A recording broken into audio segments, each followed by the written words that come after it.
Ešte pred rokom bol v Piešťanoch malebný parčík s krásnymi lipami. Spievali v ňom vtáci a ľudia sa v horúcich dňoch tešili na krátky oddych v tieni stromov.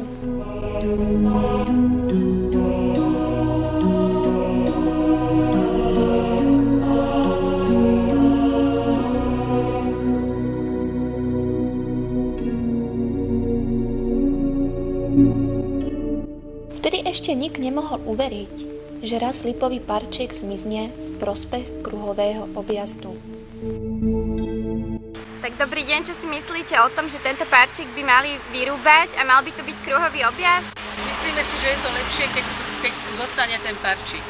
Radšej ten parčík skrášliť ho, aby bol krajší, lebo je taký neudržiavaný rozhodne, ale kruhový objazd, veď ich máme v Piešťanoch dosť. Si myslíte o tom, že by tu mal zostať tento parčík alebo kruhový objazd?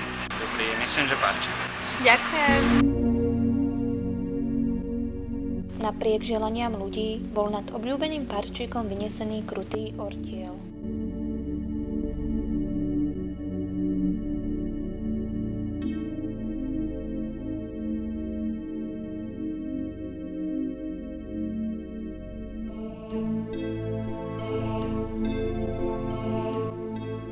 Krásne a zdravé lipy s košatými korunami sa vyrúbali.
Aby následne prišli stroje s cieľom vybudovať kruhový objazd.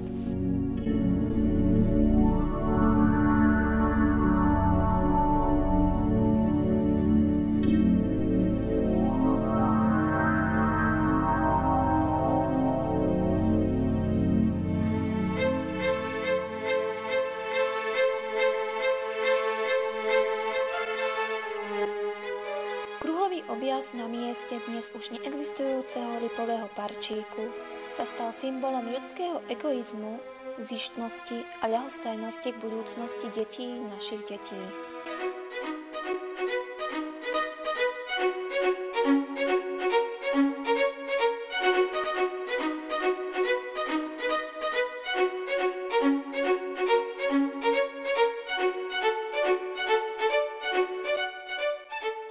Autá krúžia po objazde. Ľudia bojazlivo vstupujú na zebru, neveriac, že sú v bezpečí. Je predsa pochopiteľné, že objazd má slúžiť autám a nie chodcom. Lipa uprostred je symbolom našich krajinných architektov, odborníkov na regulovanú a plánovanú krajinu. Práve takúto krajinu a prostredie odovzdáme budúcim generáciám. Budú si o nás myslieť svoje.